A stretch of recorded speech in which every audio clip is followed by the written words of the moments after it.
Hoy vamos a hablar de Cornelius Castoriadis, filósofo griego, nacido en Grecia, pero se desarrolló en Francia, en su momento militante marxista, después va a hacer cierta crítica sobre el marxismo, es filósofo, es economista y además es psicoanalista. Él va a plantear el concepto de lo que llamaríamos el imaginario social. Nació en 1922, murió en 1997, y esto lo digo para poderlo ubicar cronológicamente y saber más o menos de qué periodo él puede hablar e investigar. Esta idea de el imaginario social es muy usado por las ciencias sociales para, en cierta manera, representar las necesidades que tiene la sociedad y que luego son encarnadas en instituciones. En un momento se piensa, la teoría es que es todo por motivo del materialismo, pero Castoriadis va a decir que la causa de la creación de una institución social no puede explicarse totalmente por una necesidad material. Para él desarrollar toda esta teoría del imaginario social, va a decir que el humano, del momento en que nace, y eso nosotros lo vemos continuamente, necesita de lo social para poder desarrollarse y poder crear así su psiquis. Él dice que sería imposible tener una sociedad en donde de golpe se haga una reunión de almas, porque no llevarían a ningún lugar. En cambio, si una sociedad crea o logra una asamblea, una reunión de individuos, ahí va a estar el pensamiento y ahí va a estar la creación, y entonces sí van a ser productores de algo, de un cambio. Con el ejemplo del Mayflower, el barco estadounidense, cuando los impuestos en Inglaterra subieron y no son los americanos tomados en cuenta, y entonces boicotean la carga del té. Bueno, dice que eso se da porque eran seres sociales pensantes. También habla del lenguaje. No puede haber para el lenguaje si no hay pensamiento, y que el pensamiento es anterior al lenguaje, y que solamente el lenguaje tiene sentido dentro de un grupo social, en donde se ponen de acuerdo, en donde hay ciertos acuerdos para determinar significantes y significado, darle nombre a determinadas cosas materiales. Y entonces eso se va a poder hacer, como ya dijimos, si estas personas son pensantes. Para él el humano es actividad, es hacer, es una actividad creativa. La imaginación es creativa y está siempre en continuo movimiento. Ahora bien, cuando se produce un cambio en esto que es cotidiano, va a haber una discontinuidad. Y ese cambio para él emerge a través del imaginario social, que además cada sociedad va a construir su propio imaginario social y va a tener características especiales. Y él pone, por ejemplo, el ejemplo de Grecia y el de Atenas. Y entonces él va a decir que Atenas se pudo formar de la manera en que se formó porque estaban los atenienses. Y entonces ellos lograron esta ciudad-estado.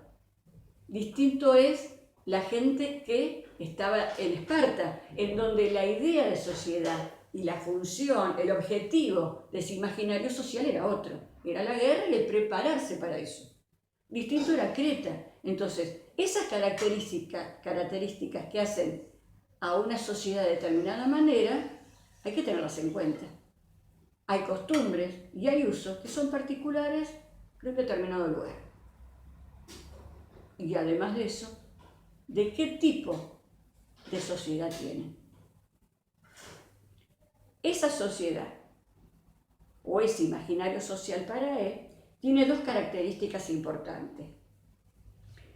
Uno que es un plano central, que es primario, que es lo instituido, que está formado por la familia, el Estado, Dios, y hay uno secundario que es el ciudadano, por ejemplo. O sea, el ciudadano no puede existir si no hay Estado, si no hay leyes.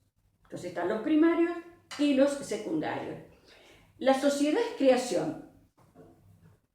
Es una creación en sí misma, es una autocreación, pero no una autoorganización. Son dos cosas distintas.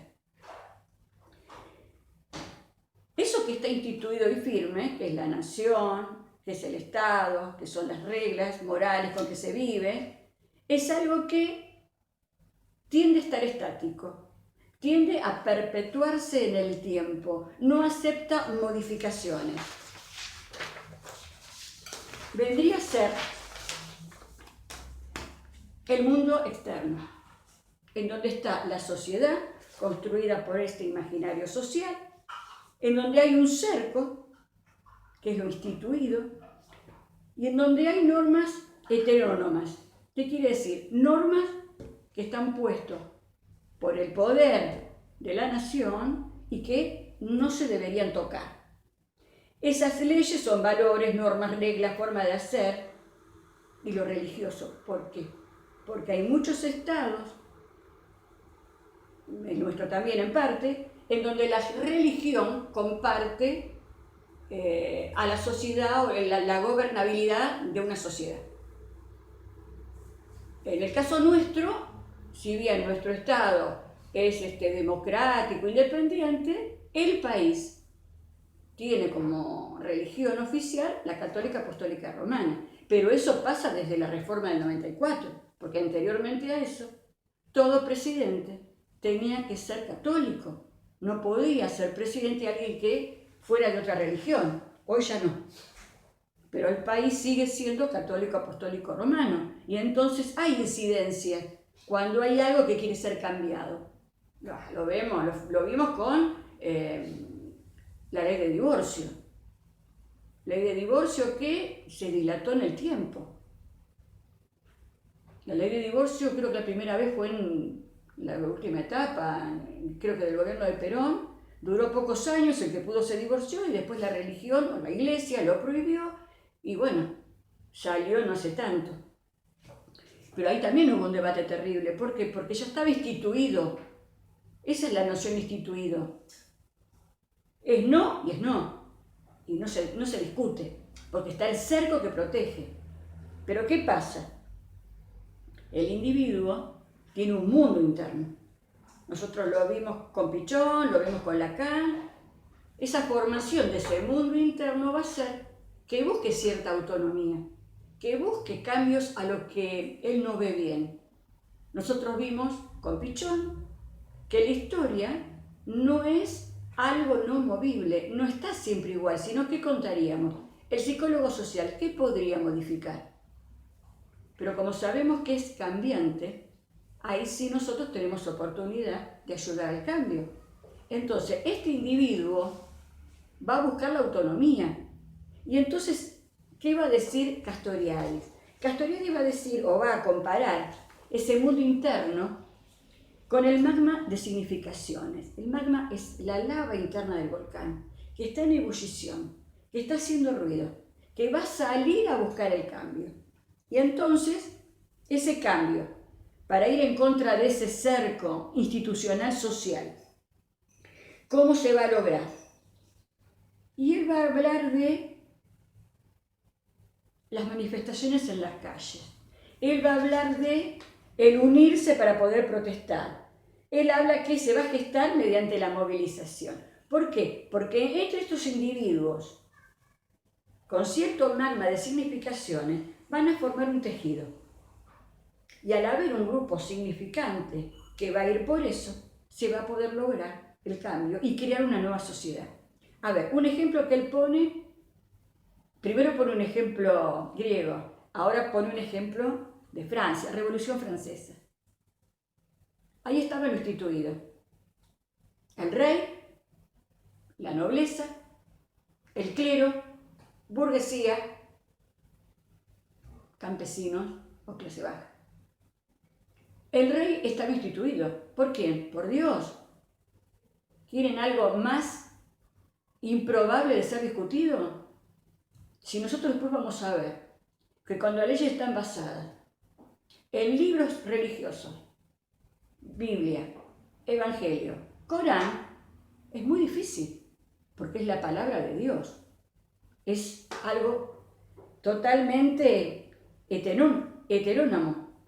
Está dicho por alguien superior a cualquier humano. Entonces el rey, en la época de esta Francia de los Luises, era el representante más directo de Dios, después del Papa, pero al único donde él le rendía cuentas era a Dios, a nadie más.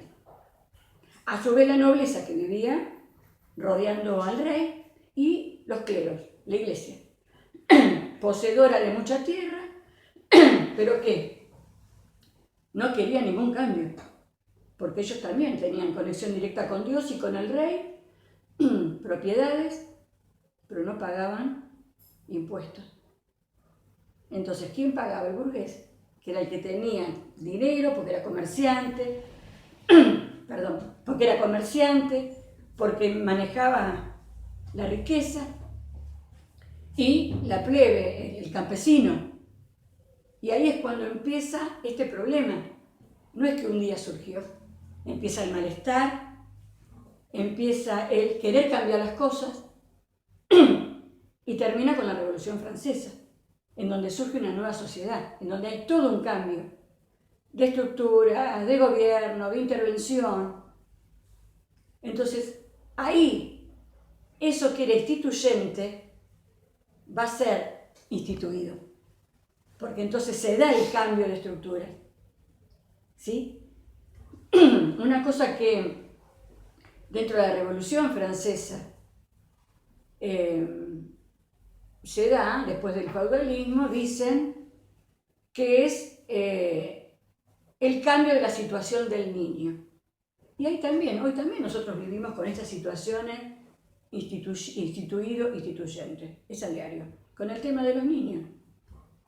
1789 empiezan a ver al niño como que tendría ciertos beneficios, ya no es más explotado por el feudo o por el señor feudal, aquel niño que no tenía privilegio. Sin embargo, la Convención de Niñas, Niños y Adolescentes se va a dar en el año 1990, 1989, 1990. Argentina va a ser uno de los tantos países que va a ratificar el tratado. Estados Unidos y Sudán del Sur no, todavía no. Pero recién en la ley 26062 del 2005 se va a ratificar bien los derechos de los niños y va a estar regulada por una ley nacional. ¿Está encarnada? ¿Se cumple? No. Y esto puede ser discutido por los trabajadores sociales, que supongo que hay, por los psicólogos sociales. Porque el trabajador social se va a dar cuenta que va a ser la pelea diaria de hacer encarnar eso que supuestamente está instituido, pero que en realidad no. Ni en los hogares de niños, ni en las guardas provisorias, ni en las adopciones, ni en los barrios vulnerables. En ninguno de esos lados es respetado el niño con sus derechos. Entonces ahí también es lo que dice Castoriadis. Bueno, está bien, ¿qué es instituyente? Es aquello que el imaginario social encarnó, pero siempre está encarnado porque a veces no pasa de ser más que una ley escrita, bonita, hermosa, rejusta, en donde se tienen en cuenta todas las libertades y los derechos del niño, pero en realidad no siempre esa ley está encarnada. Entonces, dijimos, mundo externo, lo sociedad y lo instituido. Mundo interno, magna de significaciones, un entretejido de estas significaciones, y en ese mundo interno comienza la apertura de eso que hoy es instituyente, pero que si logra avanzar, tomar la calle y hacerlo seguidor de mucha gente, puede lograr ser instituido y lograr el cambio. Sabemos que nada es fácil, todavía hoy estamos peleando por los derechos de la mujer, estamos peleando por el derecho al aborto, estamos peleando últimamente por sí, barbijo no, cuarentena sí, cuarentena no, pero está bien, No hay que ponerse mal ni estar en contra de nada de eso, porque es el imaginario social. Cada uno es individual en sí mismo.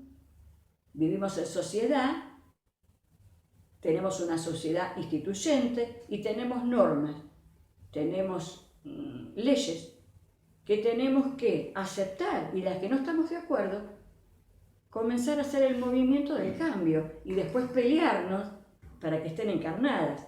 Nada es simple y eso es lo que Castoriadis está tratando de mostrarnos acá. Él habla que lo imaginario social es muy difícil de demostrar, no se puede poner un laboratorio, no se puede imaginar, no se puede estudiar desde una ciencia exacta. El lenguaje sería la representación más acabada de lo que sería el imaginario social. Él también va a influenciar de manera directa en Morín. Morín va a desarrollar lo que se llama el pensamiento complejo y Morín va a ver al hombre y a la naturaleza con una relación estrecha, en donde todo se encuentra entrelazado por un tejido, ¿no? Y después también podemos hablar del tejido social, ¿no? Que es ese tejido, esa urbimbre que se va armando desde el magna de significaciones. Entonces, espero que haya quedado claro. ¿Cómo surge el Estado? Bueno, el Estado o lo social se construye por una identidad propia, por un imaginario social. La sociedad siempre va a ser histórica, por eso la importancia de ver al sujeto. Miren, él dice en un momento que cuando alguien va al psicoanálisis, no llega un psicótico puro o no llega un neurótico puro. Ahí está la historia, lo social, lo instituido y lo instituyente. Es un todo que maneja el psicoanalista y nos va a pasar lo mismo a nosotros. Yo siempre digo que estas tres carreras están totalmente ligadas, no solo por lo social, sino que una necesita de la otra. Porque cuando el psicólogo social trabaja en territorio y arma grupos, lo arma por algo que angustia o entristece a cierta gente y es debido a algo que, un derecho que quizás no está del todo bien hecho, que está vulnerado. Y entonces yo voy a trabajar dentro del ECRO con determinadas personas, con portavoz, con chivo expiatorio, con todo lo que nos enseña Pichon.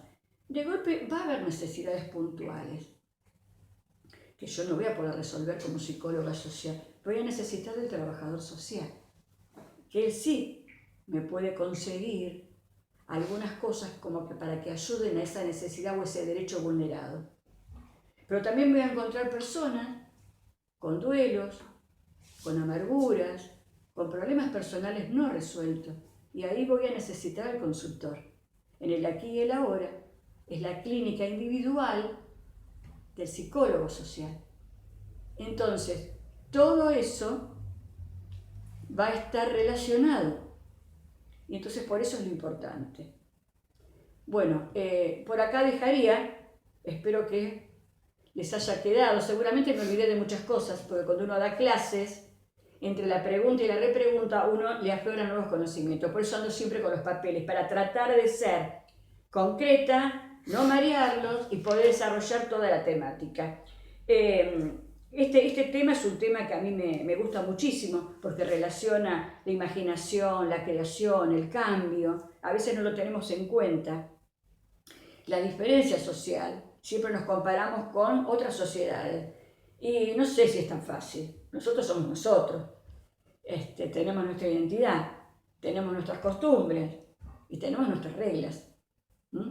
Y bueno, nada. Hasta acá llegamos.